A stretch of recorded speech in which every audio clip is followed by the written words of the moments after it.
Bismillahirrahmanirrahim. Assalamualaikum warahmatullahi wabarakatuh. Bagaimana kabarnya santri 3 Kufa dan Basrah? Ustazah berharap teman-teman semua dalam kondisi sehat. Sehat badan, sehat akal, dan juga sehat jiwanya. Alhamdulillah, kali ini kita sudah masuk ke tema 2 dengan judul menyayangi tumbuhan dan hewan di sekitar. Pertemuan kali ini kita akan membahas subtema 1 dan subtema 3, yaitu ambak, apa manfaat bagiku, dan juga adab terhadap tumbuhan.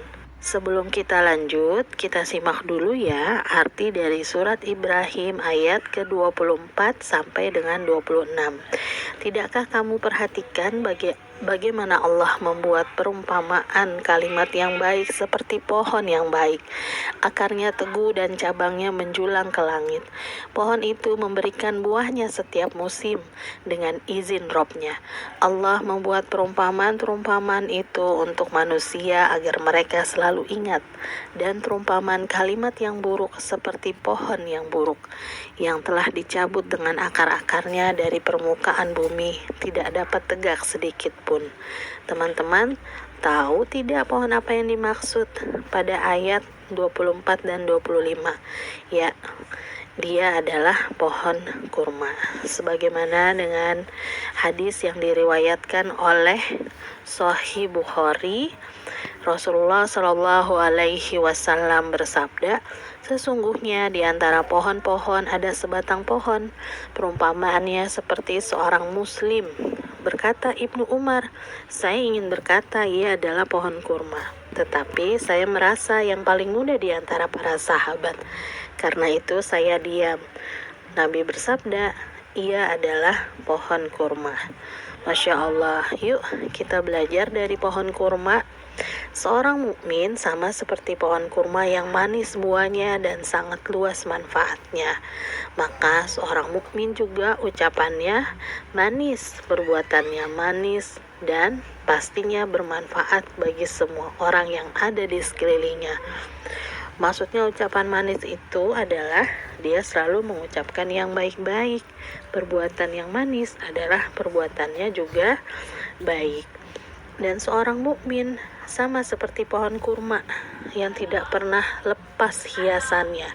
Teman-teman tahu tidak, daun pohon kurma itu tidak pernah berguguran sama sekali. Maka diharapkan seorang mukmin pun tidak akan pernah lepas dari pakaian takwanya sampai dia bertemu dengan Robnya dalam keadaan yang terbaik, dalam keadaan ketakwaan. Dan juga dia menutup auratnya, menjaga auratnya. Tahu ya teman-teman batasan aurat akhwat dan juga aurat ikhwan. Buah kurma letaknya mudah dijangkau. Begitu halnya juga dengan seorang mukmin. Kebaikannya juga mudah didapat. Kebaikannya mudah diinginkan dari orang lain. Orang-orang, dan dia sangat dekat dengan semua orang. Juga merupakan satu-satunya pohon yang bertahan dari serangan gelombang badai. Maka begitupun seorang mukmin adalah manusia yang paling sabar dalam menghadapi kesulitan hidup dan juga tegak berdiri dari badai cobaan sepanjang masa. Yuk bersabar dalam belajar, bersabar mengerjakan soal dan mengerjakan latihan-latihan. Kurma merupakan pohon yang juga tahan menahan haus, maka begitupun seorang mukmin, ia adalah sosok yang paling sabar dalam menahan rasa lapar dan haus. Buahnya termasuk buah yang paling banyak bermanfaat di antero dunia.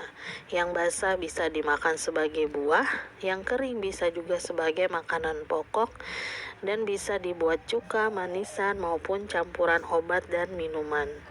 Dan manfaat kurma juga melebihi buah-buahan yang lain. Seluruh bagian pohon kurma merupakan bagian yang bermanfaat, tidak ada bagian yang tidak berfaedah.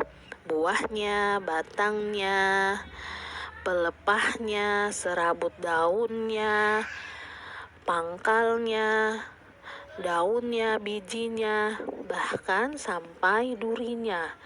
Durinya diibaratkan adalah sifat kerasnya seorang muslim terhadap musuh-musuh Allah.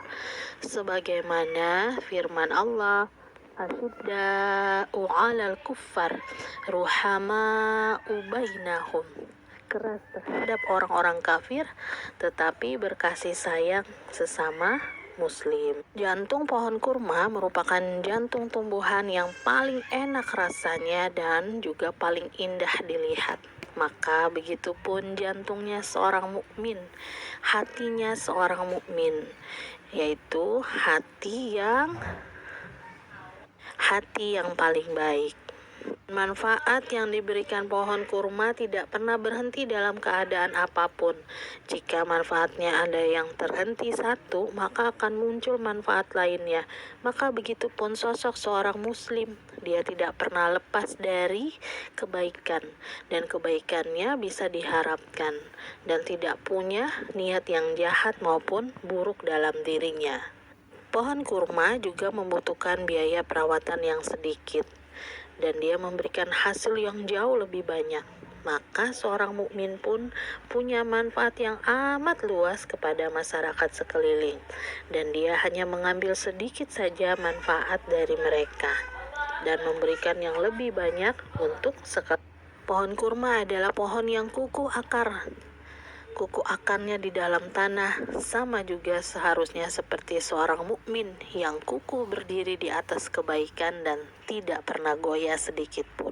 Kurma juga memberikan manfaat kepada tanah tempat di mana ia tumbuh, membersihkan udara di sekelilingnya, dan juga seorang mukmin seharusnya memberikan manfaat kepada masyarakat di mana tempat ia tinggal. Dia membersihkan hati dan pikiran mereka. Lalu, apa sih ambak tumbuhan? Nah, di sini ada 10 ambak yang akan Ustazah bahas. Yuk, kita coba yang pertama. Kalau Ustazah sebut padi, jagung, kacang-kacangan, wortel, ubi, bayam, maka dia merupakan sumber energi dan makanan bagi manusia juga hewan. Manfaat yang kedua, bagi manusia dan hewan, tumbuhan merupakan sumber oksigen. Nah, teman-teman coba berjalan ke dapur. Teman-teman akan menemukan lada, daun salam, seledri, cabai, kunyit, dan juga jahe. Nah, ini adalah tumbuhan yang punya manfaat sebagai penyedap rasa. Ada juga teh, kopi, tebu, buah-buahan, dan sayuran yang bisa dijus. Nah, ini manfaat tumbuhan sebagai minuman. Teman-teman tahu habatus sauda, zaitun, daun jambu biji, sambiloto, cengkeh, dan juga daun bidara. Nah, ini adalah manfaat tumbuhan dalam hal obat-obatan. Ada juga loh yang bisa untuk membuat kosmetik seperti bengkoang, ketimun, rumput laut, dan zaitun pun bisa dibuat untuk kosmetik.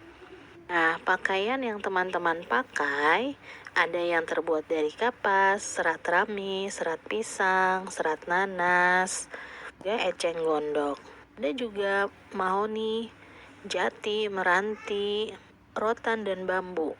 Nah, ini merupakan bagian dari tumbuhan yang mempunyai manfaat sebagai bahan bangunan, peralatan rumah tangga, dan juga benda seni. Kalau kelapa sawit, kopi, rempah-rempah, tanaman hias, dan juga tembakau bisa ekspor teman-teman. Nah, ini manfaat tumbuhan sebagai komoditas ekspor. Nah, ketika ada pohon yang rindang, juga pemanasan global dikurangi, terus menyerap air, ada ruang hijau. Nah, ini adalah manfaat tumbuhan dalam hal pelestarian lingkungan. Jadi intinya, manfaat tumbuhan buat teman-teman adalah sebagai sandang, pangan, papan, dan juga pelestarian lingkungan. Sandang adalah sesuatu yang dipakai di luar seperti baju, kemudian alat-alat, juga kosmetik. Sementara kalau pangan adalah sesuatu yang dimakan, dimasukkan, ada obat-obatan, ada makanan, ada oksigen, ada minuman. Nah, kalau papan adalah sesuatu yang digunakan untuk menaungi, ya, seperti bahan bangunan, peralatan rumah tangga, dan lain sebagainya. Masya Allah, banyak sekali manfaat tumbuhan untuk manusia. Nah, kita harus bersyukur ya teman-teman. Maka kita harus punya adab. Bagaimana sih adab seharusnya seorang muslim terhadap tumbuhan? Ada 3 adab. Yang pertama, kita tidak boleh merusak dan menebang pohon sembarangan. Kemudian teman-teman juga tidak boleh buang hajat di bawah pohon yang berbuah. Selanjutnya teman-teman harus membayar zakat hasil tanaman. Teman-teman juga harus merawat tanaman ya. Caranya dengan disiram, kemudian diberikan sinar matahari, juga diberikan pupuk, perhatikan wadahnya, dan terakhir dibersihkan dari hama dan gulma. Hama itu adalah hewan pengganggu dan gulma adalah tumbuhan yang mengganggu. Sebagai penutup, Ustazah bacakan satu surat yang artinya, dan tumbuh-tumbuhan dan pohon-pohonan kedua-duanya bersujud kepada Allah Subhanahu wa Ta'ala. Juga arti surat dari surat Al-Isra ayat 44, langit yang 7, bumi dan semua yang ada di dalamnya bertasbih kepada Allah, dan tak ada suatu pun melainkan bertasbih dengan memujinya, tetapi kamu sekalian tidak mengerti tasbih mereka. Sesungguhnya Dia adalah Maha Penyantun lagi Maha Pengampun. Di 2 ayat tersebut menerangkan bahwa seluruh yang ada di langit dan di bumi serta yang berada di antara langit dan bumi, baik tumbuhan, hewan-hewan, dan benda-benda mati lainnya, semuanya bertasbih, memuji, membesarkan dan mengagungkan Allah Subhanahu wa Ta'ala sebagai bentuk ibadah mereka kepada Allah. Hanya saja manusia tidak mengerti bahasa dan cara mereka bertasbih kepada Allah. Nah, dari 2 ayat ini seharusnya manusia belajar bahwa benda yang tidak berakal saja bisa tunduk, taat, bertasbih, membesarkan dan mengagungkan Allah.